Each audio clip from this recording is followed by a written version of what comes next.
Bom dia, você que me assiste. Deus abençoe você e a tua manhã no nome de Jesus. Deus te dê graça nesse dia e paz. Vamos orar ao Senhor? Meu Deus, no nome de Jesus, seja engrandecido o teu nome mais um dia. Neste dia queremos te louvar e te engrandecer e pedir ao Senhor, caminhe conosco, fale conosco. Ama-nos, ó Deus, nós precisamos do teu amor e que a tua palavra encontre guarida nos nossos corações e nos faça produzir frutos. Assim cremos e assim oramos no nome de Jesus. Amém. Mais um dia que o Senhor nos dá, vamos meditar na palavra do Senhor, vamos ler Gênesis capítulo 10, o versículo 25. E preste atenção no nome que será dito neste versículo. Diz assim: a Éber nasceram 2 filhos. O nome de um foi Peleg, porque em seus dias se repartiu a terra. O nome do seu irmão foi Joquitã. Agora vamos ler Gênesis capítulo 11, versículos 6 e 9, que diz assim, eu quero que você entenda essa transição de um capítulo para o outro. Disse o Senhor, o povo é um e todos têm uma só língua. Isto é o que começam a fazer.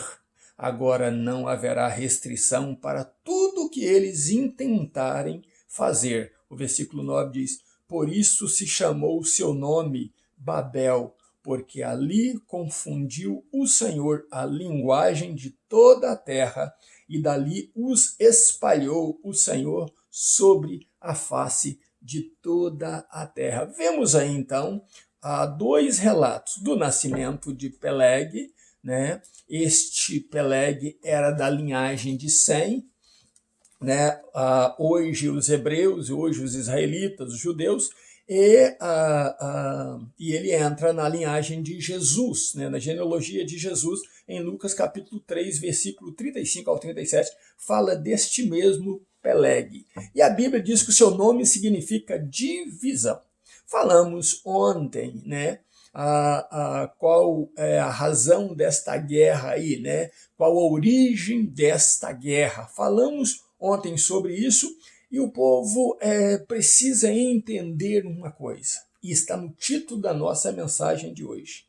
E o título é Confia em Deus, pois Ele ama e cuida. Confia em Deus, pois Ele ama e cuida.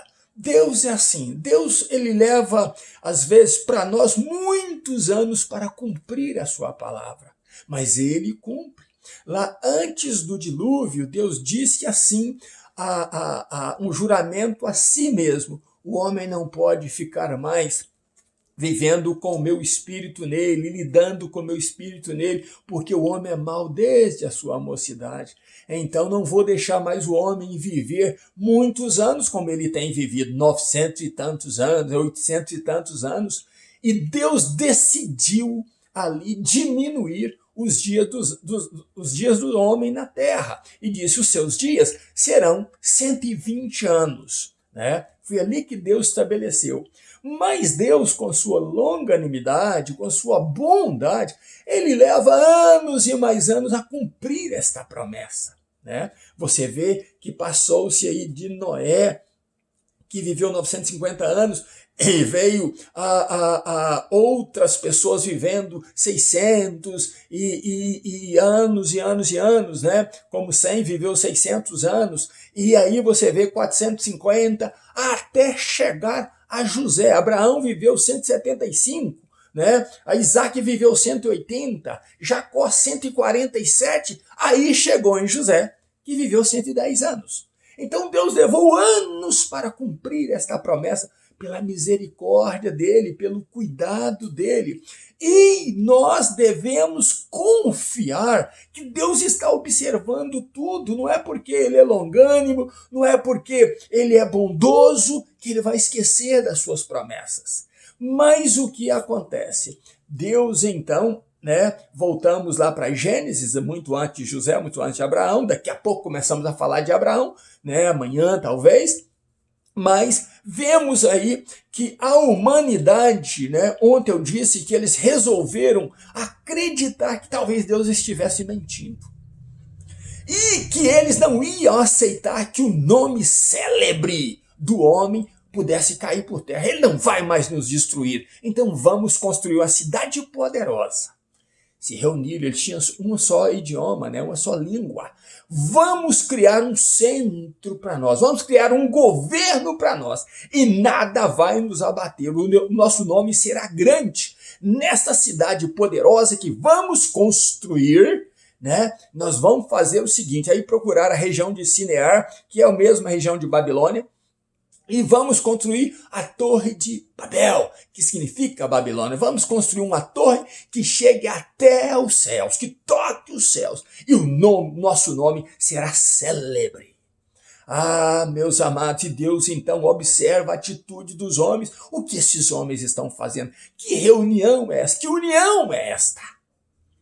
E Deus viu que eles estavam com perversidade no coração. Então, Deus não matou a ninguém. O que Deus fez foi simplesmente confundir as línguas. Eles não já conseguiam se comunicar mais. E não se comunicando, disseram o quê? Eu vou procurar a minha turma que fala a minha linguagem, a minha tribo que fala a minha linguagem. E a Bíblia diz que Deus os espalhou pela face da terra e não continuaram a construir a torre. Mais tarde, você vê nesse mesmo local, nessa mesma região, um rei dizendo, está em Daniel, capítulo alguma coisa lá, que me falha a memória agora, mas está em Daniel, ao rei Nabucodonosor, que disse o seguinte, não sou eu, acho que é Daniel 4:30, que ele disse assim, não sou eu poderoso, não sou eu célebre, não sou eu rei de nome sobre todos os nomes. O que estava tentando dizer esse rei? Eu estou acima de Deus. Eu sou para esse povo um Deus. Síndrome de Lúcifer, como tiveram aqueles também da Torre de Babel, porque Lúcifer quis levantar um trono acima do trono de Deus. E Deus observa tudo isso. E a palavra de Deus diz, Nabucodonosor, o teu reino será tomado. Teu reino foi de você. E Deus está observando. E esta guerra aí é mais um passo para a Torre de Babel que querem construir novamente. E como se chama essa Torre de Babel? Se chama Nova Ordem Mundial. Todos estão trabalhando, né, movendo para este momento. Hoje nós temos vários idiomas no mundo, mas pode se comunicar hoje com o mundo inteiro. Você pega aí o Google Translator do seu telefone e aí você consegue comunicar com quem fala outro idioma. Já não está existindo mais barreiras. Estão preparando o mundo para uma nova ordem, para ter uma só ordem. E quem não obedecer será punido. Quem não se curvar a esta ordem será punido. E o que acontece? Os homens estão se ajuntando para se tornarem poderosos, para alguém ditar, os outros cumprirem e todos serem felizes e haverá paz. Mas lá em Tessalonicenses, 1 Tessalonicenses está assim, e quando disserem a paz e segurança, aí lhes sobrevirá uma repentina destruição.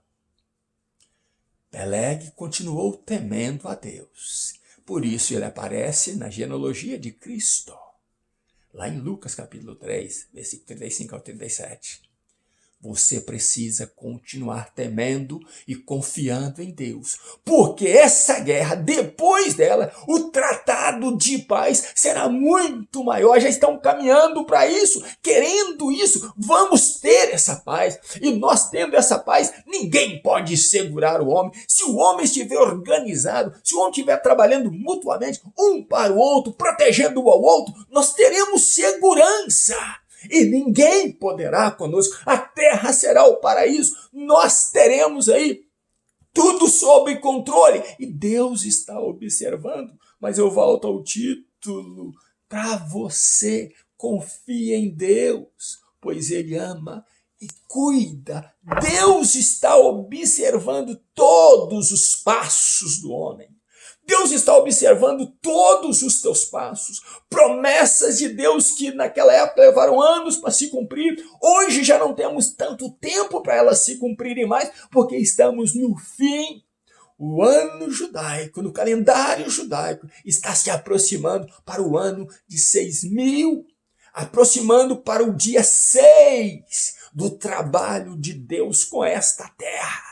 Estamos aproximando para o descanso de Deus. E o descanso de Deus envolverá também descanso para a igreja do Senhor Jesus, para a noiva de Cristo. Agora começa a levantar muitos profetas aí, e possivelmente de Deus, pregando que Jesus está voltando.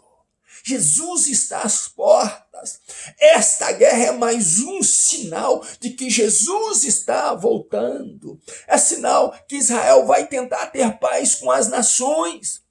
Mas esta falsa paz aí é sinal da volta de Jesus. Ele é o príncipe da paz. Israel precisa abraçar o príncipe da paz. Ele é o promotor da paz. Ele nos garante a paz e segurança. Mas nós, a igreja do Senhor Jesus, precisamos estar em oração, em santificação e nos cuidados de Deus, no amor de Deus, acreditando que nada nos acontecerá quando o guardador da nossa alma nos tem nas mãos. Deus quer abençoar você. Deus quer bendizer o nome dele na tua vida. Esses rumores de guerra, esses tumultos por aí, essas perseguições à igreja de Jesus irão acontecer. Mas nós somos a noiva de Cristo, nós somos guardados por Cristo e devemos crer tão somente que uma hora dessa ele aparecerá para nos levar com ele. Confie em Deus, pois ele ama e cuida. Ele cuidará de você, ele cuidará da sua família. Então somente abra o teu coração, deixa a luz do céu entrar e não se atemorize. O teu temor deve estar tão somente em Deus e ele cuidará de você. Deus abençoe você e família. Amanhã começaremos então a falar de Abraão. Coisas lindas que os pastores às vezes deturpam e pregam por aí alguns pastores, chamando Abraão de mentiroso. Você vai aprender a Bíblia e vai aprender a glorificar o Deus de Abraão, de Isaac, de Jacó, o Deus de pactos, o Deus de promessa, o Deus que cumpre aquilo que diz, porque ele é Deus. Deus abençoe você e família no nome de Jesus, ainda nos meus pijamas, buscando a Deus. Um grande abraço meu. Pastor Riva Martins, Deus te abençoe no nome de Jesus.